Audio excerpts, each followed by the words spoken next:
హామీని మరిచిన కూటమి ప్రభుత్వం పేదలకు ఇళ్ల స్థలాలు, పేదలకు సాగు భూములు, పేదలకు సాగు భూములు హామీలు మరిచిన కూటమి ప్రభుత్వం, కూటమి ప్రభుత్వం.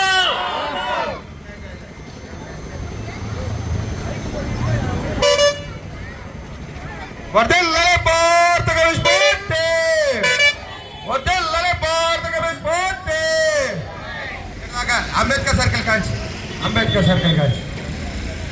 వర్ధిల్లాలి భారత కమ్యూనిస్ట్ పార్టీ. ఇవ్వాలి కూటమి ప్రభుత్వం ఎన్నికల్లో ఇచ్చిన హామీలను నెరవేర్చాలి. కూటమి ప్రభుత్వం ఎన్నికల్లో ఇచ్చిన హామీలను నెరవేర్చాలి. కూటమి ప్రభుత్వం ఎన్నికల్లో ఇచ్చిన హామీలను కూటమి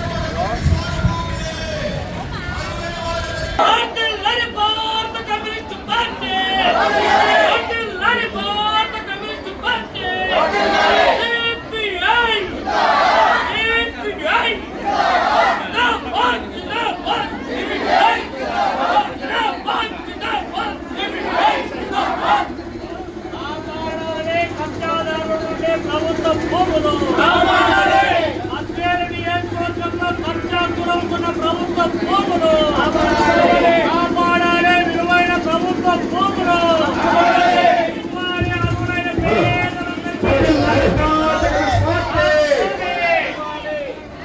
అర్హులైన పేదలందరికీ ఇల్లు ఇప్పిస్తాం. రేషన్ కార్డు ఇవ్వాలి. అర్హులైన పేదలందరికీ ఇల్లు ఇప్పిస్తాం.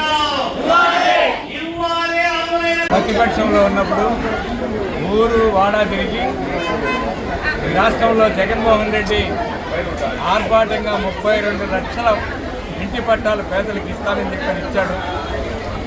కానీ అవి గ్రామీణ ప్రాంతాల్లో 1.5 సెంటు, పట్టణ ప్రాంతాల్లో 1 సెంటు లెక్కన ఇచ్చాడు. ఇవి ఏమాత్రము నివాసయోగ్యం కాదు. కాబట్టి మేము అధికారంలోకి వచ్చిన తర్వాత గ్రామీణ ప్రాంతాల్లో 3 సెంట్లు, పట్టణ ప్రాంతాల్లో 2 సెంట్లు ఇస్తామని చెప్పేసి ఇల్లు కట్టుకోవడానికి కావాల్సిన పద్ధతుల్లో 5 లక్షలకు పైగా ఆర్థిక సహాయం ఇస్తామని చెప్పేసి హామీ ఇవ్వడం జరిగింది.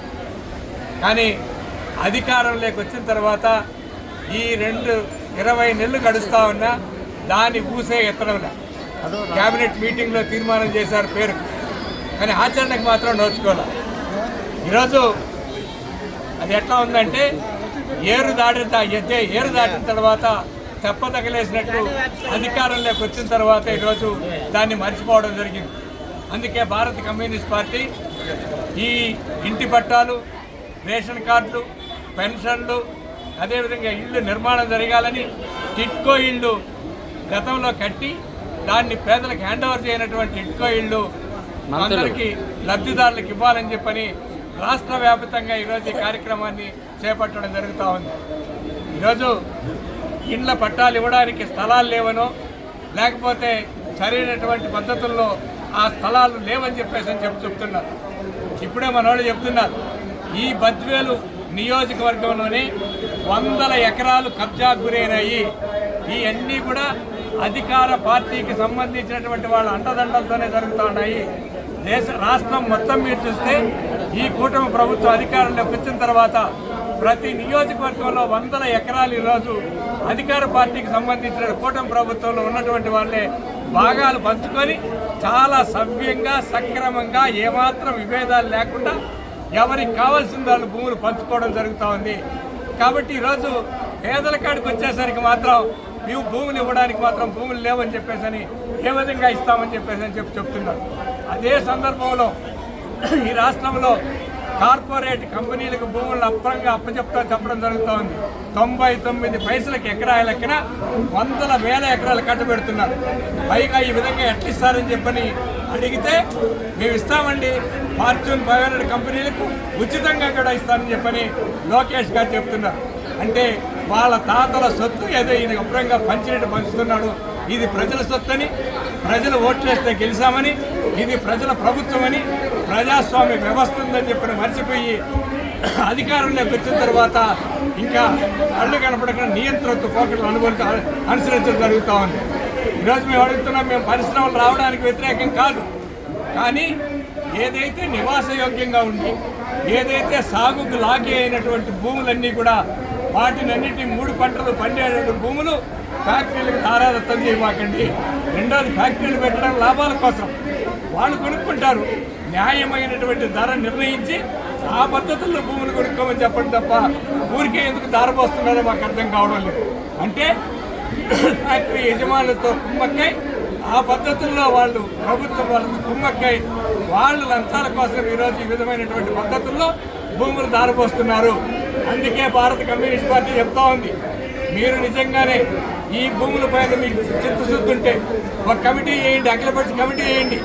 ఆ అఖిలపక్ష కమిటీలో మేము చూపిస్తాం భూములు ఎక్కడెక్కడ కబ్జా అయినాయి, మీరు ఎవరెవరు కబ్జా చేశారు, మీ ఎమ్మెల్యేలు, మీ ఎంపీలు, మీ కార్యకర్తలు ఎక్కడెక్కడ భూములు కబ్జా చేశారో మేము చూపిస్తాం. మీకు ధైర్యం ఉంటే, మీకు చిత్తశుద్ధి ఉంటే ఈ భూముల పైన కమిటీ వేసి వస్తే మేము అందరికి చూపిస్తాం.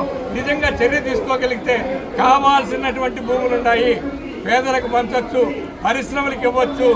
అట్లా ఆ భూములను కాపాడాలని చెప్పి ఈరోజు ప్రత్యేకంగా సిపిఐ డిమాండ్ చేస్తాం. దాంతోపాటు మీరు ఉన్నప్పుడు కట్టారు, జగన్మోహన్ రెడ్డి ఇవ్వలేదు, మేము వస్తే ఇచ్చేస్తాం టిడ్కో ఇల్లు అని చెప్పారు. లక్షల రూపాయలు కలెక్ట్ చేశారు పేదల నుంచి.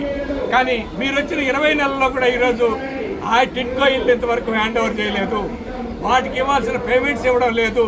మీరు అదనంగా ఈరోజు ఆ లక్ష్మీ మిట్టల వారికో, అదానీకో, అంబానీకో భూములు కట్టబెట్టి వాళ్ళ వైపు చూస్తున్నారు తప్ప పేదలకు ఉపయోగపడేటటువంటి ఇల్లు కట్టినటువంటి వాళ్ళకి చిన్న చిన్న పేమెంట్స్ కూడా చేయకుండా ఆ ఇల్లు మళ్ళీ పాడిపోయేటటువంటి పరిస్థితి ఉంది. వెంటనే మీరు ఈ టిడ్కో ఇళ్ళని స్వాధీనం చేయాలని, పేదలకు స్వాధీనం చేయాలని డిమాండ్ చేస్తున్నాం. అదేవిధంగా ఈ రాష్ట్రంలో ఉన్నటువంటి మీరు ఇష్టం వచ్చినట్టు ఇచ్చారు, జగన్మోహన్ రెడ్డి ఇష్టం వచ్చి ఇచ్చాడు, గతంలో ఇష్టం వచ్చినట్టు రేషన్ కార్డులు ఇచ్చారు. ఈరోజు అర్హులైనటువంటి వాడు చిన్న చిన్న మార్పులు చేయడానికి, కుటుంబాలు విడిపోతే కొత్తగా పెళ్ళైనటువంటి వారికి రేషన్ కార్డులు ఇవ్వకుండా దాన్ని బ్యాన్ చేశారు. అక్కడే కంట్రోల్ చేసి మీ కంట్రోల్లో పెట్టుకున్నారు, సెంట్రల్ కంట్రోల్ చేస్తున్నారు. కానీ సర్వే చేసి అర్హులైనటువంటి వాళ్ళందరికీ రేషన్ కార్డులు, కొత్తగా అర్హులైనటువంటి వారికి పెన్షన్కు ఇవ్వాలని చెప్పని, ఇచ్చేటివి సకాలంలో ఇవ్వాలని, అందరికీ ఈ పెన్షన్లు ఇవ్వాలని చెప్పని ఈ డిమాండ్తో రాష్ట్ర వ్యాప్తంగా ఈ ఉద్యమాన్ని నిర్వహిస్తున్నాం.